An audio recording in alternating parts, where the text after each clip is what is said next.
అనకాపల్లి జిల్లా పూడిమడక తీరానికి భారీ తిమింగలం కొట్టుకొచ్చింది. అక్కడ ఇసుకలో కూరుకుపోయి కదల్లేక అలాగే ఉండిపోయింది.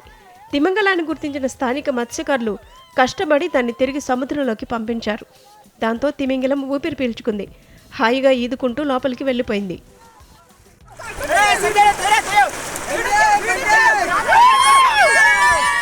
ఇటీవల విశాఖ జిల్లా యారాడ సముద్ర తీరానికి భారీ తిమింగలం కొట్టుకొచ్చింది. కొన ఊపిరితో అలల తాకిడికి అటూ ఇటూ కదులుతూ కనిపించింది. దాదాపు 15 అడుగుల పొడవున్న ఈ తిమింగలాన్ని చూసేందుకు అక్కడున్న సందర్శకులు పోటీ పడ్డారు. ఆ తిమింగలాన్ని మళ్లీ సముద్రంలోకి పంపేందుకు ప్రయత్నం చేశారు మత్స్యకారులు. వారి ప్రయత్నాలు ఫలించలేదు.